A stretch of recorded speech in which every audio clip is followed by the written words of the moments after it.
Dans cette partie, je vais vous parler de quelques avantages du développement personnel. Il y en a tellement que je ne pourrai pas tous les citer, mais voici quelques-uns essentiels. Lorsque vous travaillez sur votre développement personnel, vous devenez plus productif. Et plus vous êtes productif, plus vous obtenez des résultats. Ces résultats peuvent être financiers, professionnels ou même personnels. Pourquoi cela? Parce qu'en vous développant, vos actions deviennent différentes de celles des personnes qui ne font pas cet effort. Prenons un exemple. Tout le monde a 24 heures dans une journée. Pourtant, certaines personnes obtiennent des résultats extraordinaires pendant que d'autres stagnent. Pourquoi? Parce que ceux qui investissent dans leur développement personnel utilisent leur temps de manière plus efficace et prennent tout simplement de meilleures décisions. Ils se concentrent sur ce qui est important et ne se dispersent pas. En étant mieux formé, plus compétent, vous irez naturellement plus loin. Apprenez plus et bien sûr, vous réussirez davantage. Un autre avantage du développement personnel, c'est la gestion du temps. Lorsque vous vous formez et apprenez de nouvelles choses, vous découvrez des raccourcis, des méthodes plus efficaces pour atteindre vos objectifs. Cela vous permet de gagner du temps et bien sûr d'être plus rapide que ceux qui tâtonnent ou improvisent. Imaginez que vous entrez dans un domaine que vous ne connaissez pas. Si vous avez pris le temps d'apprendre et de vous préparer, vous avancerez bien plus vite que quelqu'un qui débute sans connaissance. Vos compétences deviennent vos alliés pour éviter tout simplement les erreurs et atteindre vos objectifs plus rapidement. Malheureusement, beaucoup de personnes gaspillent leur temps. Elles passent leur journée à critiquer, à regarder ce que font les autres, à perdre des heures sur les réseaux sociaux sans rien construire de concret. Elles prétendent ne pas avoir du temps pour entreprendre, mais trouvent toujours du temps pour des distractions inutiles. Ces mêmes personnes diront qu'elles n'ont pas d'opportunité, mais en réalité, elles ne cherchent même pas à les créer ou à apprendre comment les saisir. Personnellement, je suis souvent en ligne, mais pour une raison simple. Je travaille en ligne. Chaque minute que je passe connecté, je l'investis pour être productif, pour apprendre ou bien sûr pour avancer dans mes projets. Et c'est ce que je veux que vous compreniez ce soir. Le développement personnel est une clé qui vous permet de transformer votre temps en une ressource précieuse et rentable. Enfin, beaucoup de personnes s'arrêtent à leur diplôme en attendant qu'un travail leur tombe du ciel. Mais le marché du travail est compétitif. Si vous ne continuez pas à apprendre, à vous former, à chercher de nouvelles opportunités, vous risquez de rester à la traîne. N'attendez pas qu'un emploi parfait vous trouve. Créez vos propres opportunités grâce à votre savoir et vos compétences. J'espère que ces conseils vous aideront à réfléchir et à agir. Le développement personnel n'est pas une option, c'est une nécessité pour quiconque veut réussir dans un monde en constante évolution. Il faut le savoir, c'est très très important. Il faut savoir que si tu travailles sur ton développement personnel, tu bénéficieras de nombreux avantages, notamment la capacité de prévoir l'échec. Beaucoup de personnes qu'ils accompagnent ne prennent pas en compte la probabilité ou encore la possibilité d'échouer dans leur plan, car elles sont uniquement concentrées sur l'idée de réussir. Elles se lancent sans compétence, sans préparation et ignorent ce qui les attend. Mais si tu te développes personnellement, tu pourras anticiper les échecs et même lorsqu'ils surviendront, tu sauras comment rebondir. Pourquoi? Parce que tu seras mentalement prêt et armé pour continuer. C'est pour cela qu'il est crucial d'apprendre avant d'entreprendre. C'est important. Comprends bien ce que cela signifie. Entreprendre, c'est entrer et prendre. Mais pour entrer correctement, il faut d'abord savoir comment le faire. Si tu te lances au hasard, sans préparation, tu risques de te perdre. Beaucoup de personnes échouent simplement parce qu'elles se précipitent, sans s'être développées personnellement ni préparées à ce qui les attend. Elles commencent sur de mauvaises bases et tout s'effondre. Le développement personnel est donc essentiel. Il te faut de la discipline, de la persévérance, de l'ambition et un engagement fort pour réussir. Ce sont des principes simples, mais ils demandent un véritable travail sur soi. C'est important. Alors, tu dois comprendre qu'un bon développement personnel te procure une véritable paix intérieure. Cela signifie que rien dans cette vie ne peut te déstabiliser ou t'influencer facilement. Peu importe qui tu es, l'influence extérieure devient difficile à exercer sur moi. Attention, je ne dis pas que je suis meilleur que quiconque ou que je dépasse tout le monde. Non, ce que je veux dire, c'est que j'ai confiance en moi. Je sais que peu importe la personne en face de moi, elle ne pourra pas m'influencer simplement, car j'ai travaillé sur moi-même et je continue toujours de le faire. En revanche, beaucoup de personnes manquent de développement personnel. Cela se voit lorsqu'elles parlent, elles tremblent, elles perdent leurs moyens parce qu'elles n'ont pas confiance en elles.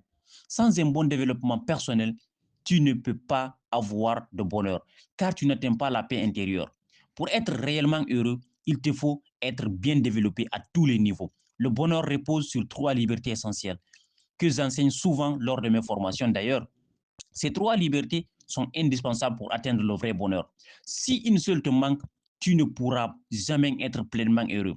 C'est pour cela que certaines personnes, même en se lançant dans diverses activités, n'arrivent pas à trouver le bonheur. Ces activités ne leur permettent pas de réunir tout simplement les 3 libertés. Alors, si c'est ton cas, tu dois réfléchir à ce que tu dois faire et envisager tout simplement une autre activité qui t'apportera ces 3 libertés. Alors, maintenant, nous allons voir les 3 libertés fondamentales qui sont là. La première liberté, c'est quoi? C'est ce qu'on appelle la liberté sanitaire. Alors, il faut savoir que est-ce que ce que tu fais aujourd'hui te garantit une bonne santé à l'avenir? Parce qu'il faut savoir que beaucoup de gens travaillent dur, mais finissent par dépenser leur retraite à soigner bien sûr des maladies comme le diabète ou l'hypertension, parce que leur activité actuelle nuit à leur santé sur le long terme. Si ce que tu fais aujourd'hui ne te permet pas de préserver ta santé, tu dois chercher une autre activité à faire en parallèle. Cela ne signifie pas abandonner ce que tu fais, mais trouver un équilibre pour protéger ta santé. Maintenant, la deuxième liberté, c'est celle du temps, ou encore la liberté sanitaire. Est-ce que la liberté temporaire du moins, alors il faut savoir que est-ce que ce que tu fais te permet dans 5 ans d'être libre de ton temps?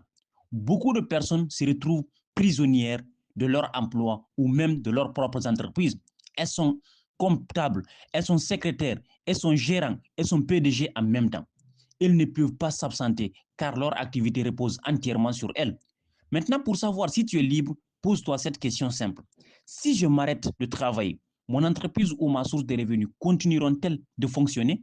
Si la réponse est non, alors tu n'as pas encore acquis cette liberté. Alors, enfin, la troisième liberté est celle des finances. Maintenant, il faut savoir que la liberté financière, elle est importante.